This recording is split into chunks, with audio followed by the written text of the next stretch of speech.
कहाँ तुझ प्रभु बुद्ध हमारी वर्णन सके महिमा जो तिहारी। हम ना सिफत कर सकते तुम्हारी एहो कीत बखाने महिमा तोर तो ही प्रभ जाने। पिता जन्म ज्यों पूत ना पावे कहाँ तवन का भेद बतावे।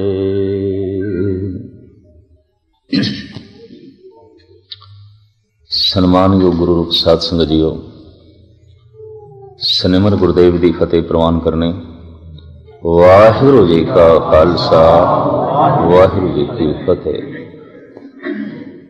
कल दास ने एक विचार लड़ीवार रखने का कुछ मन बनाया सी, उसे नहीं दोहराते हाँ। दरअसल कुछ रस्ते जमीन ते ने, सड़कां जिन्हां ते सानू चलना पैंदा है एक जगह तो दूसरी थां ते कुछ पड़ावां तो लंघ के। इस तरह सुरत संसार तो जद निरंकार तक पहुंचती है, पदार्थ तो जद परमात्मा तक पहुंचती है, तो कुछ पड़ावां तो लंघ के बकायदा कुछ पड़ाव ने, उन्हां पड़ावां दे बकायदा नाम ने, रस्तियां दे भी नाम ने। एक रस्ते नूं इस्लाम कहंदे ने, इस्लाम एक रस्ते दा नाम है और इस रस्ते च पड़ाव ने। सनातन मत एक रस्ते दा नाम है और इस रस्ते दे कुछ पड़ाव ने। ईसाईयत, यहूदी ते पारसी ये रस्तियां दे नाम ने और इन्हां रस्तियां दे अपने पड़ाव ने। गुरमत ये गुरु दा पंथ है, इस दे भी अपने नाम ने और इस पंथ दे, इस मार्ग दे, इस रस्ते दे अपने पड़ाव ने। जद भी किसी ने मंजिल ते पहुंचना है, पड़ावां तो लंघ के पहुंचना है। पहले मैं थोड़ी जिहा इन्हां रस्तियां की भी व्याख्या करदे हां ते फिर पड़ाव ने ते पड़ावां दा जिक्र भी पहले करदे हां। सनातन मत ने 3 पड़ाव दसे ने, कर्म कांड, उपासना कांड, ज्ञान कांड। ज्ञान कांड नूं ओ मंजिल कहंदे ने, टिकाणा कहंदे ने। इस्लाम 4 हिस्सियां विच तकसीम करदा है, 3 नूं पड़ाव मनदा है, चौथी नूं मंजिल मनदा है। शरीयत, तरीकत, मार्फत और हकीकत।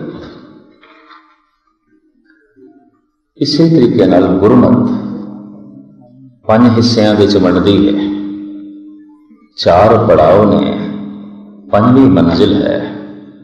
जैसे कि सतगुरु वंड करते हैं जपजी साहब दे धर्म खंड, ज्ञान खंड, सरम खंड, कर्म खंड और सच खंड। असी गुरमत मार्ग दे धारनी हाँ, गुरु पंथ दे चलन वाले हाँ। इस कथा दे आईने विच, इस कथा दे शीशे विच, इस विचार दे दर्पण विच ये आपां देखण दी कोशिश करांगे कि किस पड़ाव ते हां। पहले पड़ाव ते हां, दूजे ते हां, तीसरे ते हां, चौथे ते हां या पहुंच गए हां, या बस जिंदगी पुछदे ही लंघ गई है, चले ही नहीं। पूछत है पथक ते मार्ग न धरे पग, प्रीतम के देश कैसे बातन से जाइए। महापुरुषां ने, जगत दे रहबरी पुरुषां ने जो मनुखी जीवन नूं बतीत करन दे साधन दसे, दुखां की निवृत्ति के जो उपराले दसे वो जगत ने अपनाए नहीं ने। ते राजनीतिक लोगों ने जो मनुख की समस्यावां नूं हल करने के उपाय किए, उस दे नाल समस्या हल हो ही नहीं है। हर मुल्क की अपनी समस्या है। कोई भी मुल्क दावे नाल नहीं कह सकता छाती ते हाथ रख के कि साडे मुल्क की कोई समस्या नहीं। कुछ ना कुछ समस्या है। किधरे आर्थिक समस्या है, किधरे सामाजिक समस्या है, किधरे राजनीतिक समस्या है। और इन्हां समस्यावां नूं सुलझाण दा हल करन दा राजनीतिक लोगों ने दावा किया होया है, लेकिन हर मुल्क दे विच समस्यावां मौजूद ने। समस्यावां हल नहीं होना। महापुरुषों ने जो हल दसिया वो जगत ने कबूल नहीं किया। राजनीतिक लोगों ने जो हल दसिया उस नाल हल होया नहीं। जो समस्यावां दा समाधान पेश किया एकाग्रता बख्शनी, मैनूं थोड़ा जिहा रिपीट भी इस वास्ते करना पैंदा। कीर्तन नूं किसी थां तो भी सुन सकते हैं। कथा की एक लड़ी आउंदी है, जिसने शुरू तो कुछ नहीं सुनिया, बाद विच यकीन जानो उसके पल्ले कुछ नहीं पेगा। एक तक लड़ी है, किसी थां तो आरंभ करनी, किसी थां संपूर्ण है। इस वास्ते चरणा च बिने है कि जदों आरंभ होवे उस समय तक पहुंचने की कृपालता करनी।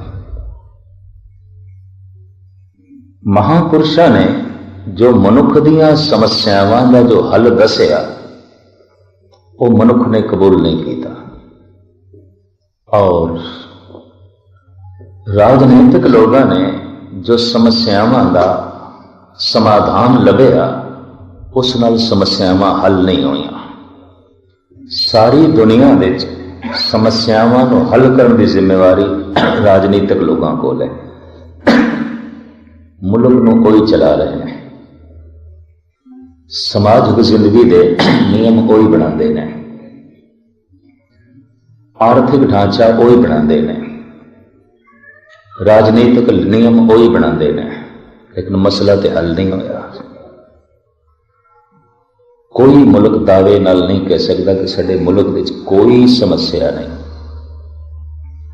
किधरे परिवारिक समस्या है, किधरे आर्थिक समस्या है, और किधरे राजनीतिक समस्या है। किधरे परिवार विच इंसाफ नहीं है, किधरे आर्थिक दुनिया विच इंसाफ नहीं है, और किधरे राजनीति विच इंसाफ नहीं है।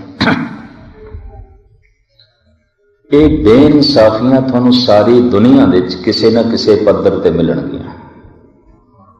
समस्यावां दा हल नहीं होया। जिहड़ा हल अवतारी पुरुषां ने, पैगंबरां ने, गुरु जना ने लभ्या, जो समाधान उन्हां दे कोल सी वो मनुखता ने कबूल नहीं किया।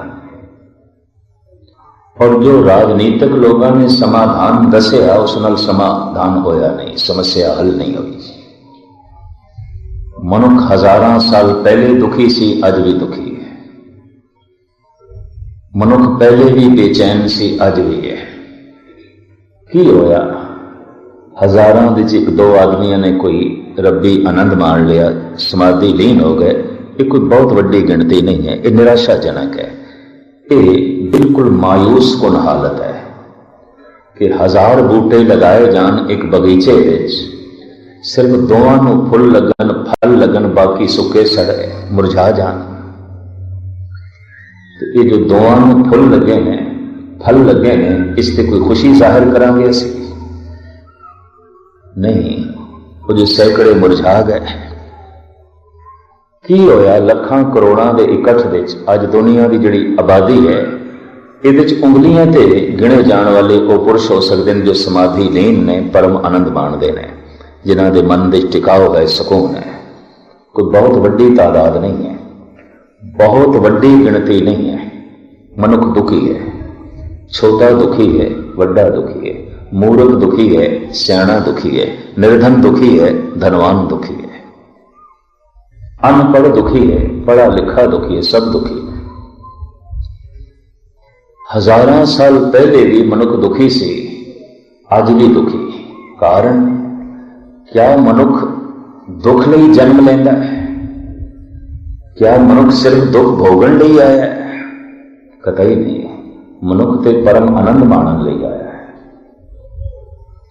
ये जो मनुखा तन इसनों मिले है ये परमात्मा की प्राप्ति वास्ते मिले है। तो परमात्मा की है आनंद, परमात्मा की एक खुशी, परमात्मा की एक प्रकाश, परमात्मा की एक रस मनुख के कोल नहीं दिखाई देता। ना रस है, ना खुशी है, ना खेड़ा है, ना आनंद है। जे कई इस कोल परमात्मा है तो इसके अर्थ हो ये कोल आनंद है, ये कोल सदीवी खुशी है, ये कोल खेड़ा है, इसके कोल सरूर है, इसके कोल मस्ती है। तो ऐसा तो दिखाई नहीं देता। महापुरुषों ने जो समाधान लभ्या वो किसी भी मनुख ने कबूल नहीं किया। मैं फिर अर्ज करा, करोड़ों कोई 2-4 हो गए, ये कोई बहुत बड़ी गिनती नहीं है। और राजनैतिक लोगों ने जो समाधान दसे इस नाल समस्या हल नहीं हुई।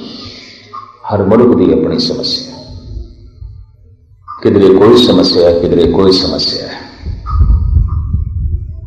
पहले मैं ये दसा कि महापुरुषों ने केड़े समाधान पेश किए, राजनैतिक लोगों ने केड़े समाधान पेश किए ने खुद तुसी स्टडी कर लो। हर मुल्क की आखिर राजनीतिक नियम बने हुए हैं, विधान बने हुए हैं, कॉन्स्टिट्यूशन जो है बकायदा बने हुए हैं।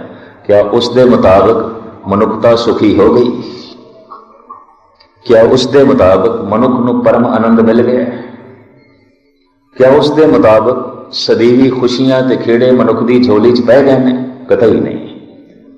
और इन्हां राजनीतिक लोगों ने की खेड़े देने ने, तो खुद रो रहे हैं, ये तो खुद बेचैन ने। जो आंकड़े पेश ने, दुनिया के 70% राजनीतिक रात को नींद दियां गोलियां खा के सौंदे ने, उन्होंने नींद नहीं पैंदी। बाकियां की खाक नींद देंगे? ये तो इतने बेचैन ने, ये तो खुद इतने परेशान ने, ये तो खुद इतने गमगीन ने। पर बदकिस्मती है, अखबारां दे उत्ते, टीवी दे उत्ते, रेडियो ते यही राजनीतिक छाए हुए ने सारी दुनिया के। इन्हां दी गल है, इन्हां दी चर्चा है, खबरां दे यही ने, यही मनुख के जहन ते छाया हुआ है। दूसरे नंबर ते खबरां दे चोटी दे धनवान ने, धर्म की तो कोई गल ही नहीं है। यह भी मैं अर्ज करा, धर्म की चर्चा कोई अखबारां च नहीं, धर्म की चर्चा कोई रेडियो च नहीं, धर्म की चर्चा कोई टीवी ते नहीं। होया कोई कद बंदा धर्म मंदिर आ गया तो माड़ी मोटी किधरे गल सुन ली, इस तो बिना तो कुछ भी नहीं है। चारों पासे जिहड़ा माहौल है राजनीतिक है, मनुख इस तो प्रभावित है। झूठ नाल लिबड़े हुए बोल ओ बोले लखां दुनिया सुनन नूं जांदी है। कारण मनुख राजनीति तो प्रभावित है। और उन्हां बोलां नाल हल कुछ भी नहीं होया। यह भी मैं अर्ज कर देना, समस्यावां त्यों दी त्यों बनी हुई ने। राजनीतिक दुनिया ने अज तक मसला हल नहीं किया।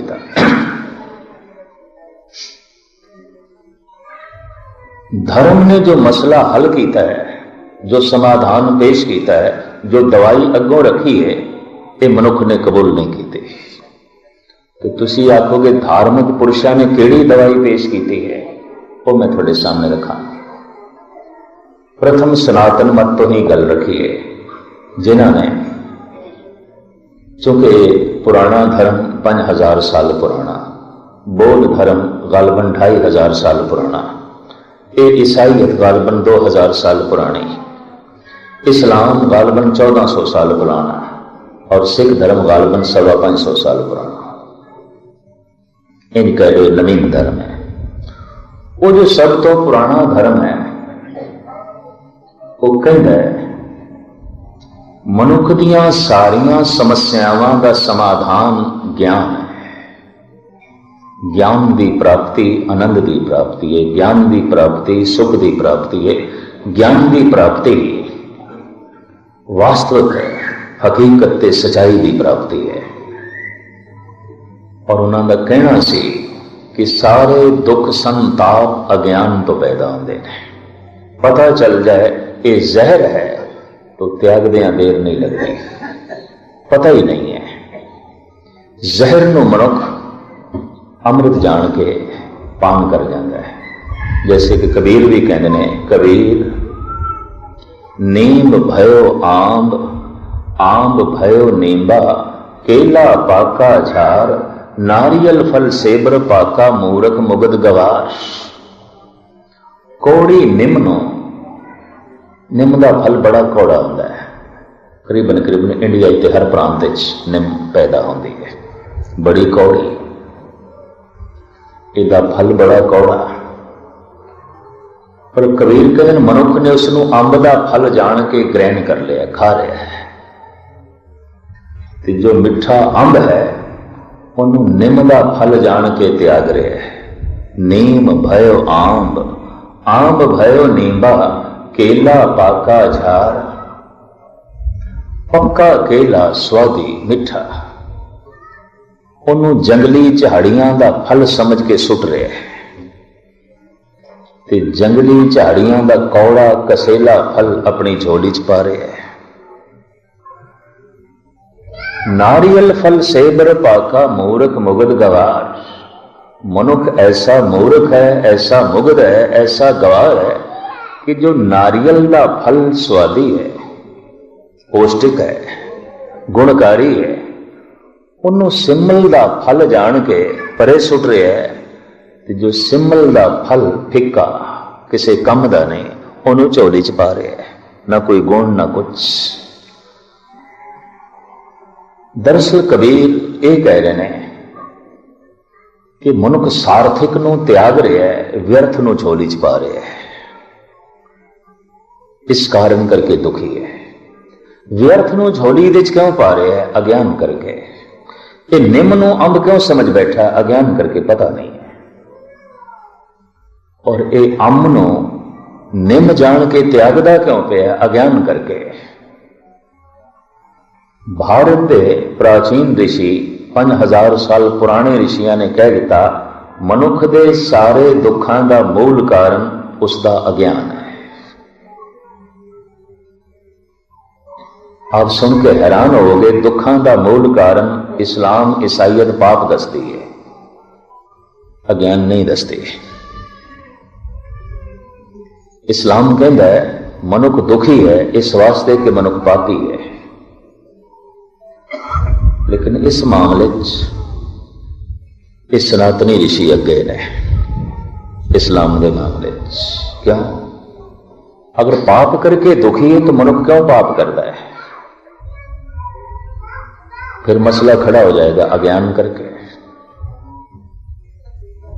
पाप दे फुल दे चों दुखां दे फल निकलते हैं, लेकिन पाप का बीज अज्ञान है, ना समझी, अज्ञान। तो ज्ञान की प्राप्ति, भगवान की प्राप्ति, उन्होंने नारा ला दिता, वेद भगवान ने, ज्ञान भगवान, वेद ज्ञान, ज्ञान भगवान है, ज्ञान ईश्वर है।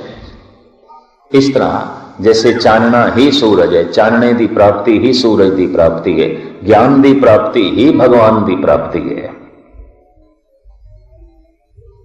तो क्या हिंदू जगत को ज्ञान है? सनातन मत नूं मनन वालियां को ज्ञान है? कतई नहीं। 5000 साल तक शूदरां लई इन्हां ने धार्मिक मंदिरां दे दरवाजे बंद रखे। 5000 साल तक इन्हां ने शूदरां लई विद्यालयां दे दरवाजे भी बंद रखे। शूदर पढ़ नहीं सकता, शूदर धार्मिक मंदिर विच जाके इबादत भी नहीं कर सकता। 5000 साल तक ये जुल्म ढांदे रहे। तो दूजे ते जुल्म ते मनुख अज्ञान करके ही कर सकता है, ज्ञान करके नहीं। क्योंकि दूजे ते कीता गया जुल्म समझ लो अपने ते कीता गया जुल्म है, रब्बी नियम है। तो दूजे के रस्ते च रोड़े बिछाएगा, तेनों भी हमवार रस्ते नहीं मिलणगे। इते दिता लईए अपना, अण दिते किछ हाथ ना आवे। तू दूजे नूं रुलाया है तो तू खुद भी हंस नहीं सकेगा। तू दूजे की भलाई है, इसे भी सलामत नहीं रहने लगी। तू दूजे लई कंडे विछाए ने रस्ते च, फुल तैनू भी नहीं मिलन लगे। रब्बी नियम दिता लईए अपना, अण दिते किछ हाथ ना आवे। तो दूजे नूं रोण ते मजबूर कर देता है। याद रख, हंस तू भी नहीं सकेगा। एक रब्बी नियम है, ईश्वरी नियम है। ईरान का एक बड़ा प्रसिद्ध सूफी फकीर शेख सादी कहते हैं कि मैं नजूमी तो नहीं हाँ, ज्योतिषी तो नहीं हाँ, पर मैं दस सकदा कि बदकिस्मत बंदा कौन है, बदबख्त कौन है, बदकिस्मत कौन है। मनुख ज्योतिषियों को जाते हैं अपना सुख दुख पूछण, अपना भविष्य जानन। एक कहता मैं नजूमी नहीं हाँ, ज्योतिषी नहीं हाँ, पर मैं ये दस सकदा कि दुखी कौन है, बदबख्त कौन है, बदकिस्मत कौन है और क्यों है। कहता मैं दस सकदा। कोई इस तरह दसता है, गर इंसाफ पुरसी बद अख्तर कस अस। जे मैथों इंसाफ की गल पूछें बदकिस्मत कौन है, बदबख्त कौन है। गर इंसाफ पुरसी बद अख्तर कस अस्त कि दर राहतश रंज दीगर कस अस्त। वो बदबख्त बंदा है जिस दियां खुशियां दूजियां दे गम ते खड़ियां ने। वो बदकिस्मत बंदा है जो दूजियां दी मौत दे चों अपनी जिंदगी लभदा है। वो बदबख्त बंदा है जो दूजियां दे नुकसान दे चों अपने नफे लभदा है, दूजियां दी बेइज्जती दे चों अपनी इज्जत लभदा है। वो बदकिस्मत बंदा है जो दूजियां दे हंजुआं दे चों अपने हासे लभदा है। नहीं मिलणगे इसको, ये हस नहीं सकेगा क्योंकि इसने किसी को रोण ते मजबूर किया है। मुश्किल है इहदी झोली च कोई नफा पै क्योंकि इसकी किरत ने किसी का नुकसान किया है। मुश्किल है इहदे सिर ते पग सलामत रहे क्योंकि इसने किसी की पग लाई है। इते दिता लईए अपना अण दिते किच हाथ ना आवे। तू जो कुछ जगत की झोली च पावेगा पलट के वही वापस आंदा है। तू दूजे नूं रोण ते मजबूर कीता है, हस नहीं सकेगा। इते दिता लईए अपना, पर तू दूजे की झोली विच खुशियां पाइयां ने, पलट के तेरी झोली च आणगे ते रब्बी नहीं आ। तू दूजे के रस्ते विच फुल विछाए ने, तैनूं भी रस्ते हमवार मिल जाणगे। पर जे तू दूजे के रस्ते च रोड़े विछाए ने, फिर रस्ते साफ तैनूं भी नहीं मिलन लगे। रोड़े तैनूं भी मिलणगे, रोकां तेरे रस्ते च भी होणगियां। रब्बी नहीं है, ईश्वरी नहीं है। कमाल दी गल, ज्ञान भगवान है। इस तरह आखण वालियां लोगों ने 5000 साल तक धर्म मंदिरां दे दरवाजे ते विद्यालयां दे दरवाजे शूदरां ते बंद कीते।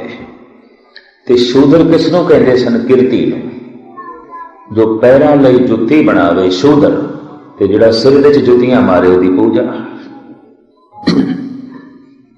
जो तन ढकण लई कपड़े बनाए वो जुलाहा शूदर, ते जिहड़ा तिन्ने ही कपड़े ला के नंगा कर देवे उहदी पूजा। जो रहन लई मकान बना के देवे राज मिस्त्री ये शूदर, ते जो बने बनाया मकानां नूं अग ला देवे उहदी पूजा, उसकी प्रतिष्ठा। ऐसा होंदा रहा। किरती बंदे शूदर। जो मैं अपने ढंग नाल देखिया, हिंदुस्तान की गरीबी के 2 कारण ने। एक तो हिंदुस्तान 1000 साल तक गुलाम रहा। 1000 साल ये ईरानियां का गुलाम रहा, अफगानियां का गुलाम रहा, मुगलों का गुलाम रहा। इत्थे अरबी आए, डच आए, मंगोल आए, पुर्तगेज आए, फ्रेंच आए, फिर अंग्रेज आए, सब दा गुलाम। एक विद्वान का ऐसा कहना है, जिहड़ी कौम जिहड़ा देश एक दिन लई गुलाम हो जाए, समझ लो बीमार सी, बीमार सी, थोड़ी तबीयत खराब सी। ठीक होया ते संभल गया। जिहड़ा देश 1 साल तक गुलाम है, बेहोश सी, बिल्कुल बेहोशी च पिया सी। होश आया है तो फिर सताहत दे। जिहड़ा देश गालबन 2 साल तक गुलाम होया है, कहते ने देश मुर्दा है, मरे हुए। तो हुण तुसीं अंदाजा लगाओ, देश 1000 साल तक गुलाम रहे। लगता है कबरां च ही पए सन ते कबरां च भी गल सड़ गए सन, हड्डियां भी सड़ गई सन, कुछ भी नहीं रहा सी। इन्ने मुर्दे, इन्ने ही मुर्दियां विच जिंद जान फूकी सी गुरु गोबिंद सिंह जी महाराज ने। इन्ने ही गल गईयां हड्डियां विच फिर मांस दिता सी। इस सुके सड़े मांस दे च फिर खून पाया सी। धन गुरु गोबिंद सिंह जी ने 1000 साल तक गुलाम। गरीबी का एक कारण यह, गरीबी का दूसरा कारण यह कि किरती बंदियां नूं शूदर आख्या गया ते धन ते आउंदा किरत नाल। किरती शूदर है, चींबे शूदर ने, जुलाहे शूदर ने, चमार शूदर ने, मामार शूदर ने, कबो जो है कुमार शूदर ने, जिहड़ा हत्थां नाल किरत करे शूदर। कितनी बदकिस्मती। इकबाल नूं कहना पिया, आह शूदर के लिए हिंदुस्तान गम खाना है, गमां दी जगह है शूदर लई। 5000 साल तक शूदरां लई धर्म मंदिरां दे दरवाजे बंद रखे, विद्यालयां दे दरवाजे बंद रखे। मनुख का दिमागी विकास होता है विद्यालयां दे विच, और मनुख का अध्यात्मक विकास होता है धर्म मंदिरां दे विच। ते दोहां दे बूहे बंद कर दो तो बंदे का तो विकास ही रुक जाता है, बंदे की तरक्की रुक जाती है। कमाल की गल, ज्ञान भगवान है, ये नाम देते अज्ञान चलता रहा। 33 करोड़ देवतियों की पूजा चलती रही, ज्ञान भगवान है। और फिर गंडा मार होम जल किए देवतियां की बाहें। अज भी ऐसे मंदिर ने जिन्हां मंदिरां दे शराब चढ़ाई जाती है, और संडे बकरे कटे जाते हैं और तिलक लाए जाते हैं खून दे, और शराब सारा दिन प्रसाद के रूप में दी जाती है। भैरव काल का मंदिर उज्जैन, काली का मंदिर कलकत्ते, और कुमखिया देवी का मंदिर गुवाहाटी आसाम। इस तरह के सैकड़े मंदिर ने। अज भी ज्ञान भगवान है, तो ज्ञान के नाम से इतना अज्ञान चलता है। जो प्राचीन ऋषियों ने दिता वो आम लोगों ने कबूल नहीं किया। लईए इस्लाम नो, इस्लाम दे अखरी अर्थ ने अमन सलामती। इस्लाम अरबी की ग्रामर के मुताबिक इसके अर्थ बनते हैं अमन सलामती। इस्लाम जब दो मुसलमान मिलते हैं, सलाम अलैकुम, अस्सलाम अलैकुम, वलैकुम सलाम, वो पहला इंज कहता है कि तू सलामत रहे, अमन दे नाल रहे। दूजा कहता है खुदा तेनों भी सलामत रखे, तू भी अमन। इतनी खाना जंगी सी अरब दे, भरा भरा दा वैरी, घरां दे घर खाली हो गए सन, खाना जंगी। मोहम्मद साहब ने जो मार्ग बनाया खुदा तक, जिस दे पड़ाव रखे, रस्ते का नाम रखिया इस्लाम। तू दूजे लई अमन सलामती पैदा कर, खुदा तेरे लिए अमन सलामती पैदा करेगा। तू दूजे लिए बदअमनी पैदा ना कर, तू भी अमन नाल रह सकेगा। अगर तेरी होंद दूजे की सलामती च खतरा पाती है तो याद रख सलामत तो भी नहीं रह सकेगा। रब्बी नहीं हम, एक ईश्वरी नहीं हम, ये तो रब्बी नहीं है। एक सूफी फकीर का इस बारे में बड़ा सुंदर कहना है, अज रहा चुनार के सलामत न कुनत। रस्ते दे आकड़ के न चल, इस ढंग नाल चल कि तेनों मजबूर होके कोई सलाम झुके ना, मजबूर होके तेनों मजबूर होके कोई सजदा करे। इस ढंग नाल आकड़ के ना चल, इस ढंग नाल प्रदर्शनी ना कर अपनी शक्ति दी, अपने धन दी, अपने रुतबे दी या अपने जोबन दी। अज रहा चुनार के सलामत न कुनत, बाखलक चुना जी के कयामत न। खलकत दे इस ढंग नाल रह कि तेरे रहन दे नाल कयामत ना होवे। कई बंदे बंदे नहीं होंदे, बस चिनगारियां ही होंदे ने। जिथे बैठे भांबड़ बालणगे, जिथे बैठणगे लाणगे। वो मनुख नहीं होंदे, भांबड़ ही होंदे ने। वो मनुख नहीं होंदे, चिनगारियां ही होंदे ने। जिथे बैठे शोले भड़कणगे। जिस परिवार विच बैठणगे, परिवार को बिखेर के रख देणगे। जिस भाईचारे च बैठणगे, तोड़ के रख देणगे। जिस दो मित्रां विच बैठणगे, मुश्किल है कि दोस्ती रह सके। उन्हां दा काम है चिनगारियां छीना, उन्हां दा काम है अग लाई जाना। तो फकीर कहता है, अज राह चुनार के सलामत न कुरद, बाखलक चुना जी के कयामत न कुरद, दर मस्जिद गर रवि के चुना जौ के तुरा। जे तेरे अंदर खुदा की इबादत करने का शौक पैदा होए ते तू आखे मैं जाना है मस्जिद दे, दर मस्जिद गर रवि। जे तू मस्जिद विच जाना है इबादत करना, खुदा का नाम लेना, दर मस्जिद गर रवि के चुना जौ के तुरा, दरपेश न ख्वानद ओ इमामद न कुनद। मस्जिद विच सब तो अगे अगे होने की कोशिश ना करी, इमाम बनने की कोशिश ना करी। वे सारे मेरे पीछे ही नमाजी हो, सब मेरे पीछे हो गए, खलकत सारी दी सारी मेरे पीछे हो गए और मैं सब तो अगे, मैं नंबर 1। अगर इस तरह का जज्बा कोई धार्मिक मंदिर विच भी लै जाए कि मैं नंबर 1, बाकी सब मैं तो पीछे है, ये तो हंकार है। गुरु घर में शायद इसे वास्ते चरण धूल में मस्तक ते लाके आउंदे ने। मैं तो एक धूल हाँ, खाक हाँ, कुछ नहीं, मिट्टी हाँ, खाक हाँ। पर जे कोई इत्थे भी आके ऐसा जज्बा दिखावे कि नहीं मैं नंबर 1 हाँ, बाकी सब मैथों पीछे है, दरअसल उसनों आन दे ढंग का फिर पता ही नहीं है। कबीर कहते ने, हर है खांड रेत में बिखरी, हस्ती चुनी न जाए, कहो कमीर कुल जात पात तज चीटी होए चुन खाए। हरि दा नाम ते खंड है,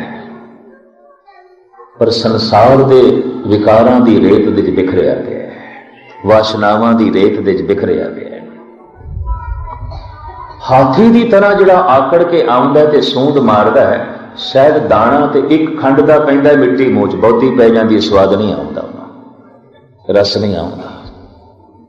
पर जिहड़ी कीड़ी है वो रेत विच बिखरे दाणियां भी खंड के दाणियां च मूँह विच पा लैंदी है, स्वाद मान लैंदी है। कीड़ी दी तरह कौन आया, कहो कबीर कुल जात पात तज। जात का मान त्याग के, कुल का मान त्याग के, धन का मान त्याग के, जोबन का मान त्याग के, प्रभुता का मान त्याग के, सारे मान नूं त्याग के कीड़ी की तरह जिहड़े आ जांदे ने, रस मान के चले जांदे ने, स्वाद उन्हां दे मूँह विच पैंदा। ये फकीर कहंदा कि किधरे मस्जिद विच जाण दा तेरा शौक है, इबादत करन दा, ते उत्थे सारियां नूं पछाणन दी कोशिश ना करी, इमाम बनन दी कोशिश ना करी। वो इमामद न कुनद, अमन सलामती इस्लाम। लेकिन यकीन जानो मुसलमानों ने जितना मुसलमानों का खून बहाया है, किसी होर ने नहीं बहाया। ये भी अर्ज करते हैं, शिया ते सुन्नी मुसलमान साल दे साल लड़ते हैं और बड़ा खून बहाते हैं एक दूसरे का। मुहर्रम के दिनों पाकिस्तान के झगड़े हो जाते हैं, बांग्लादेश के झगड़े हो जाते हैं, अरब देशों झगड़े हो जाते हैं, हिंदुस्तान के झगड़े हो जाते हैं। बड़ा खून खराबा होता है, एक दूजे को मारते हैं और इस्लाम के नाम पर लड़ते हैं, जब इस्लाम का मतलब है अमन सलामती। ईरान ते इराक की जंग ते सुन्नी मुसलमान की जंग सी। इराक सारा सुन्नी है, ईरान सारा शिया है। ईरानी सुन्नी नहीं है, शिया मुसलमान है। ये मोहम्मद साहब तो बाद दूसरा दर्जा हजरत अली को देंदे ने, जबकि सुन्नी हजरत मोहम्मद साहब तो बाद दूसरा दर्जा हजरत उमर को देते हैं। थोड़े थोड़े मतभेद ने, बिल्कुल निके निके, और इतनी बड़ी दीवार खड़ी हो गई है कि शिया मुस्लिम, शिया ते सुन्नी नेड़े नहीं आ सकते। भयंकर लड़ाई होती है इन्हां दे साल दे साल। और गजब की गल यह है, इस तो इलावा और भी अनेका छोटे छोटे कारण ने जिस कारण करके सदियां तो मुसलमान मुसलमानों का ही खून बहाते रहे हैं। तख्त पटना साहब दे एक उगे राजनीतिक ने साहिब गुरु गोबिंद सिंह जी महाराज के गुरपुरब से दो शब्द आखे हिंदी जिस तरह के शब्द सन वे सन, हमारे देश की समस्याएं अधिक हैं क्योंकि हमारे देश में बहुत प्रकार के मजहब हैं, भिन्न भिन्न भाषाएं हैं, भिन्न भिन्न खान पान पहरान है। इसलिए और देशों की बनिस्बत हमारे देश की समस्याएं अधिक हैं। इस देते गालवन वो 1 घंटा बोलिया, कहता हिंदुस्तान दियां समस्यावां बाकी देशों नालों ज्यादा ने। क्यों? इस देश की भाषा एक नहीं है, बोली एक नहीं है। कोई बंगाली बोलता है, कोई पंजाबी बोलता है, कोई गुजराती बोलता है, कोई मराठी बोलता है, कोई तमिल बोलता है, कोई तेलुगु बोलता है, कोई मलयालम बोलता है, कोई हिंदी बोलता है, कोई उड़िया बोलता है, कोई बिहारी बोलता है, कोई असामी बोलता है। तो हुण आसाम दियां भी 7 स्टेटां हो गई, 7 भाषावां करके। आसाम की एक भाषा नहीं है, 7 भाषावां ने ते 7 स्टेटां बन गई ने। आसाम, अरुणाचल, मिजोरम, नागालैंड, त्रिपुरा, मेघालय, मणिपुर, ये सारिया भाषावां के आधार देते आसाम 7 टुकड़े हुए हैं। ये 7 स्टेटां ने आसाम, मेघालय, अरुणाचल, मिजोरम, त्रिपुरा, नागालैंड ते मणिपुर, ये 7 सूबे ने।